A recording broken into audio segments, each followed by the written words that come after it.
Network.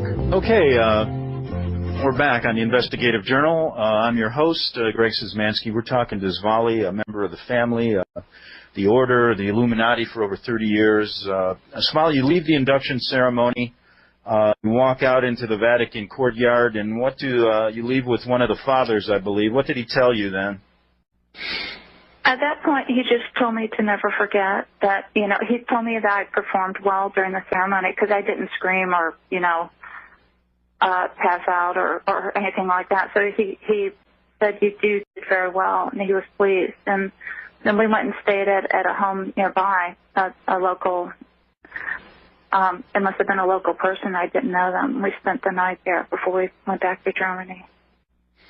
Okay, and what about the other people during the ceremony? How did they handle themselves? Do you remember?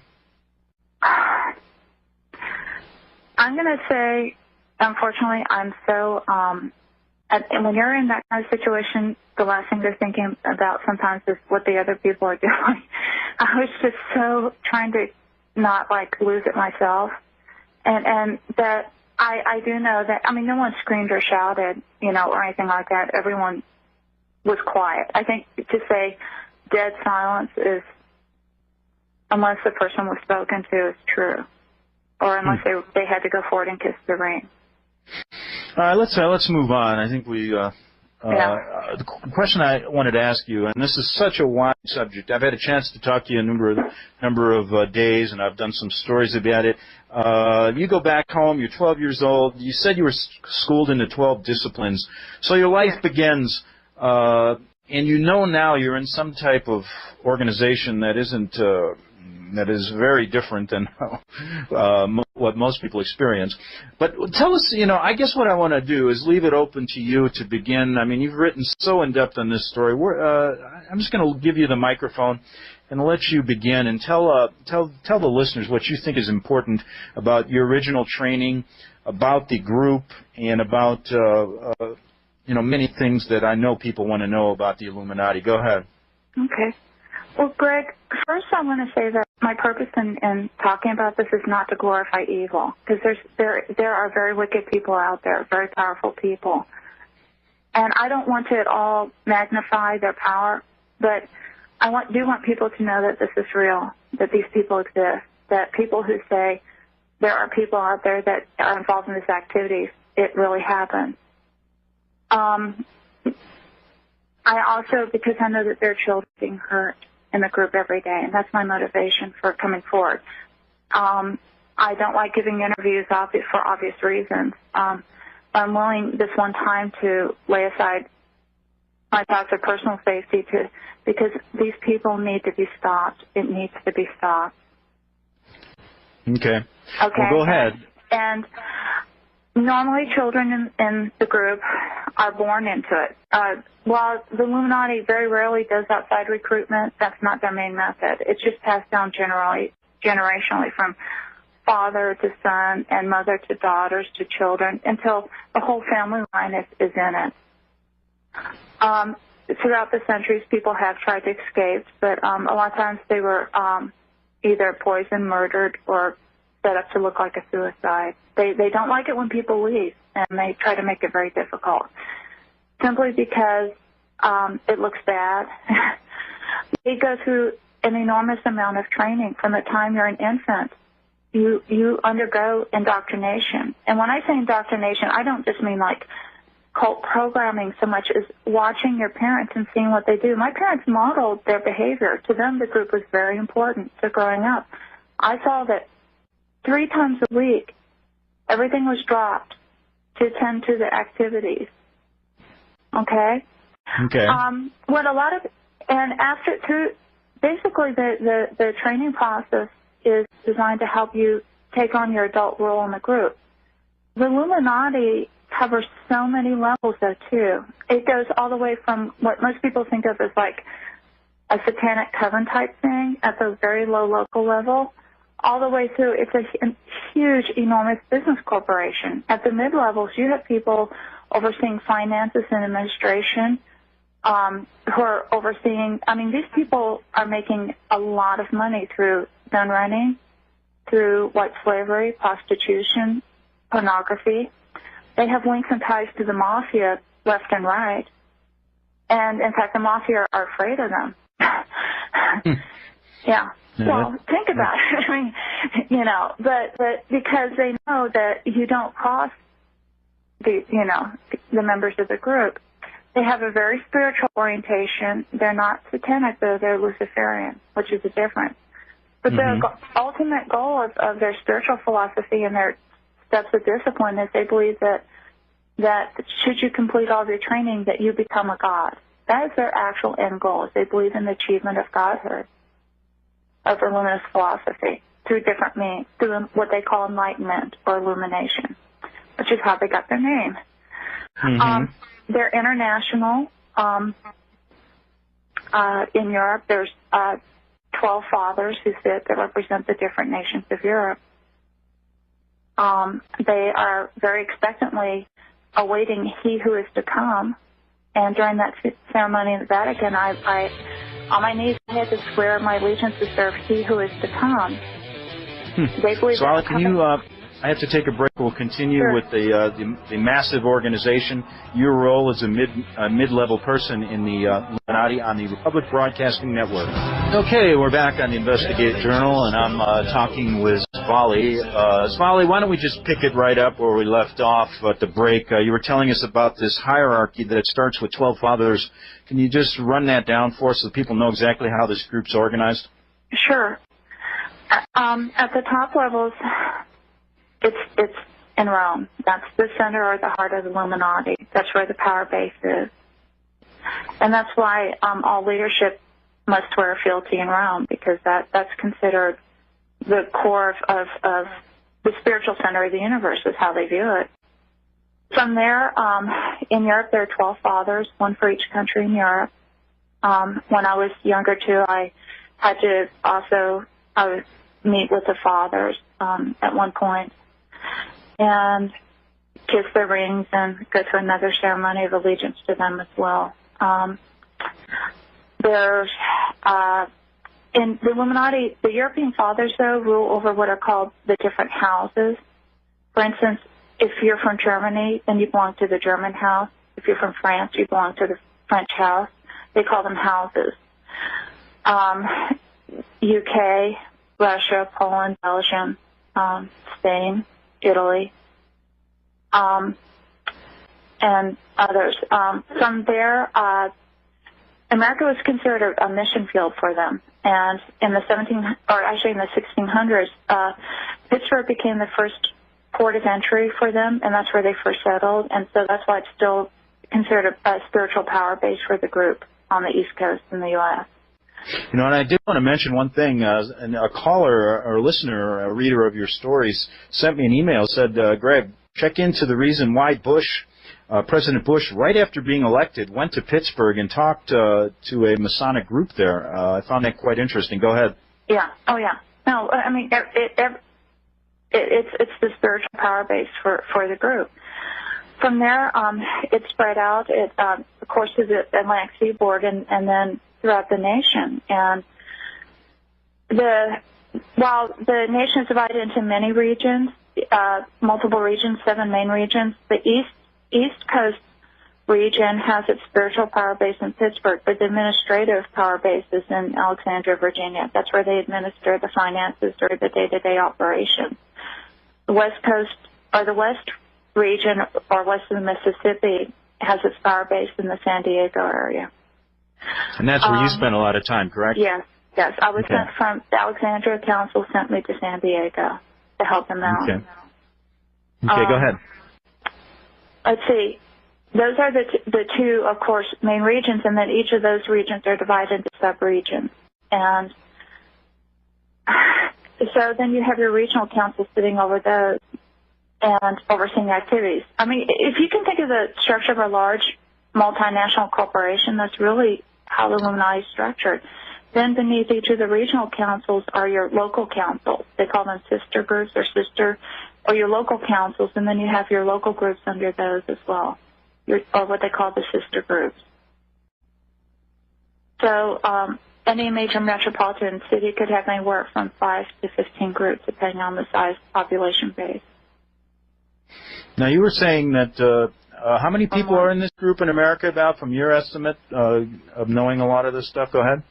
Pure Illuminati, I'd say about 1%, give or take. So you look, it's a fairly big organization, correct? Yes. Oh, yeah. Now, they're, just in the their goal, basically, just give us the broad overview goal, and then I want to get into some of these, your role in it, and some of these ways that the Illuminati makes money that you learned about. Go ahead. Yeah. When you say to rule the world, it almost sounds laughable, like, yeah, right. I think people get ideas of, like, thinking in the brain, wanting to rule the world, but really that is their goal. They believe that they are the intelligent leaders, and they believe that the rest of the world are sheep who need wise. They see themselves as wise leadership, so they believe that their goal is to rule the world.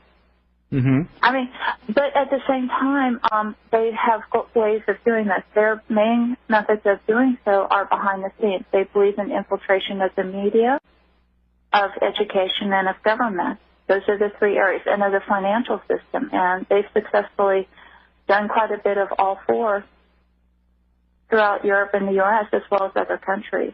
Now, you said that you're basically, the Illuminati is divided into about 6 or 7 different groups, and everyone is born into a group. Can you outline what those groups are? Well, no, it's all one group, but it just has different levels, Yeah, that's what I mean, like the sciences, the government. The Illuminati is divided into different branches of learning, and these branches include sciences, military, government, leadership, scholarship, and spiritual. Those are the 6 branches of learning. And while all children need to undergo some training or teaching in each area, as they get older, they begin profiling you from infancy, and they know where your aptitudes and abilities are. Then you really go into, most people specialize in one branch or possibly 2 branches of learning. And you were involved in what branch? I was heavily involved in sciences. And also, to some degree, I did some spiritual as well, but mainly sciences. Just to backtrack 1 minute, these 12 disciplines, as a child, you were rigorously trained in this, correct? Yes. Okay. And what were those disciplines?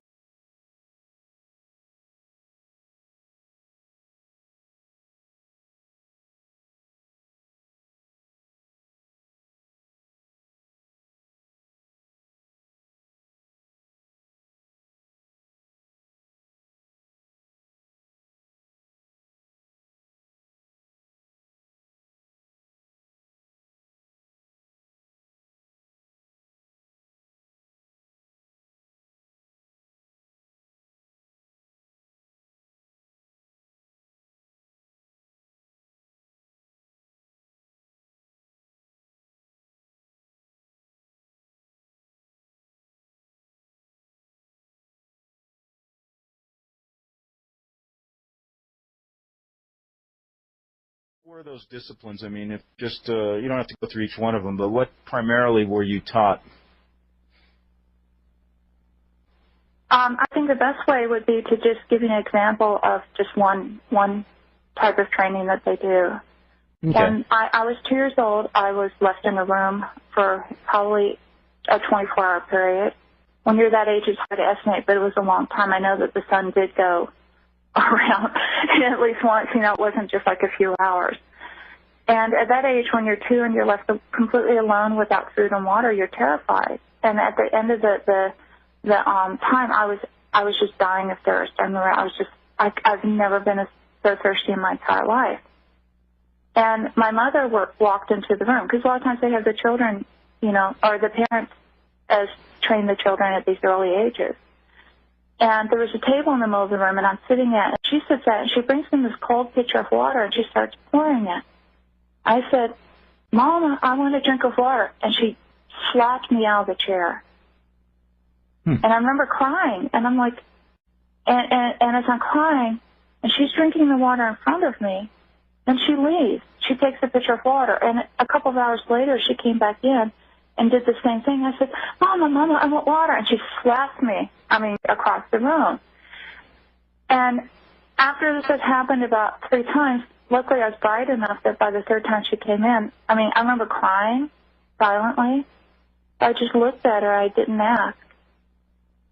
And after she got up and left with the picture, then a man came into the room. He said, "You did very well that time." And then he gave me a drink of water. And I've always, that was part of the learning not to want stage. And looking back on it, I realize now as an adult that the purpose of that training was to teach me not to recognize my own physiological needs and respond to them, but to look to outside people to tell me what I wanted or needed. Now, you basically, you told me that you led kind of a dual life in the Illuminati. I mean, that's basically how they function. They have a day job, and then at nighttime you're quite busy sometimes with the cult's activities, correct? Yes. Okay. What I wanted to get into, if you were talking about these groups. I remember I mentioned to you, you said you had meetings 3 times a week, and I said, well, what about if I wanted to go and visit? Maybe do a story about them. What would happen, or would I be able to find one of these meetings that were going on where in your area of Escondido? Well, no, because of the security measures. And you really don't want to show up unannounced at a meeting if you could get through their security, because chances are you would never make it out alive. Let's just say that a sudden auto accident would occur and be reported in the papers. Unfortunate accident, man accidentally runs into a tree. I mean, I'm serious. But the security that they have during group meetings is so intense that it would be very difficult. They have security at the 1 mile perimeter, the 3 mile perimeter, and the 5 mile perimeter. They have 3 people assigned. Usually one's like up in a tree where you can't see him at the 5 mile perimeter, and then you have one person who's standing who looks like a security guard for this state, because these are often large, wealthy states, which is appropriate, and he's dressed in the uniform. And the third person's standing hidden behind a tree. As cars come through and they come through the gates, because remember these are gated estates.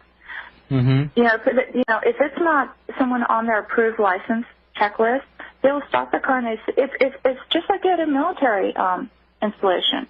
They'll say, "Can I help you? Are you lost?" Their goal is to delay the person. Now, if a person's saying, "Oh, is this blah blah blah," and they're just asking directions, they'll give them directions. They'll be very pleasant and send them on their way to where they're supposed to be going.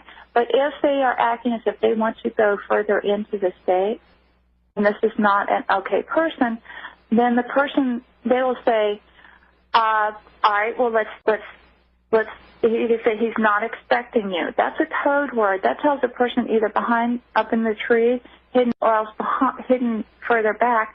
They radio ahead and they say, unexpected visitor. At that point, everyone has been trained to pick up and leave immediately within 5 minutes. No traces of the activity. So this is some of the methods they go through so you don't get caught. I know that you wrote an article about why the cult doesn't get caught, and that's pretty specific. I mean, you have so much stuff here, and we can't get into it all in 2 hours. So please pick and choose what you think is most important. But I found that to be interesting, why the cult doesn't get caught. Is there anything in just a brief time you could explain to us that? Well, their security, their money, their influence. Some of these people even own newspapers. Imagine trying to get a article published, disclosing. There's a lot of reasons why they don't get caught, because that's the first thing people ask. But then my next question is, how many child pornographers are out there that the police have been chasing for years and have never found or caught? Correct. And they're not even members of a secret organization. They're just trying to hide, So when now you think about, okay. Yeah. You are a mid-level person in this organization, a head trainer. We're going to get into those specifics in the next hour. But, what did you learn about the infiltration of this group into all of our different areas of government, media? They're basically at the high levels of most of our financial institutions also, correct? Yeah.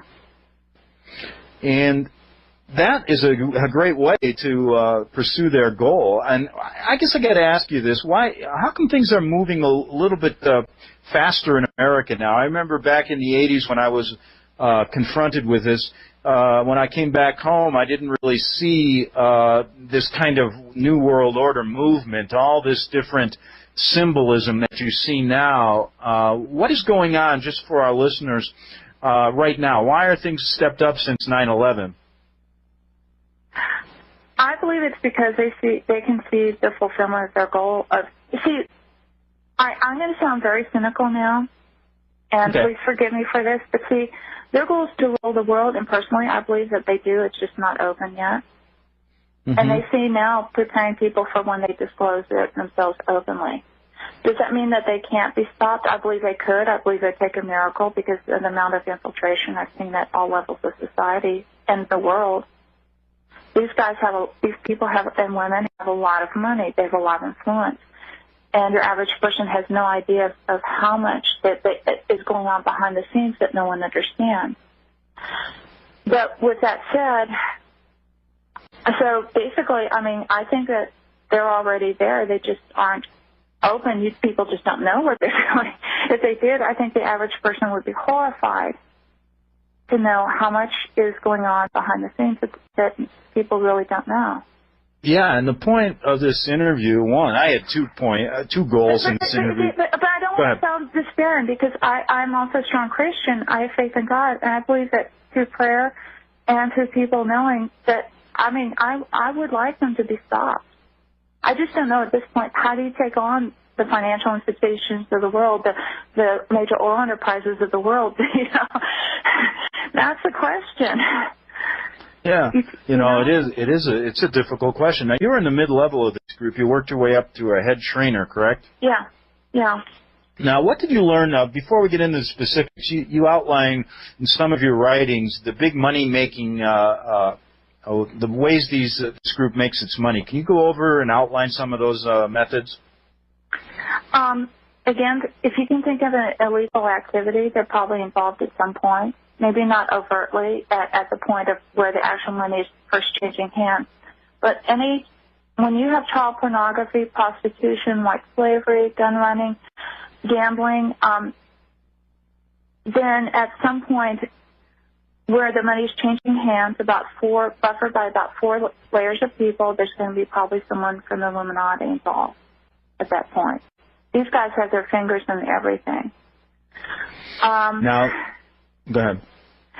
But they also use legitimate means. They launder their money. I mean, when you have a lot of money, you have to do something with it. And so what these men don't come in and say, hi, I'm a member of the Illuminati and I want to, run your bank. But what they'll do is they'll quietly come in and become a quiet investor, start buying up shares. And over a period of maybe almost a lifetime, they will get a controlling interest in the bank. Or else become a very, and maybe in their son's lifetime, because that's the other thing about the Illuminati. The Illuminati do not see it as it must happen now in my lifetime. These people have goals that last for a century or 2 centuries. They're very, very patient. And that's why the specific training of the children is so important, correct? Yes. It's to teach you patience. Everyone knows growing up in the group, they know that we may not see the coming order disclosed or open or revealed in our lifetime, but our children or our grandchildren may. So they will spend their entire life trying to bring about the goals of the organization.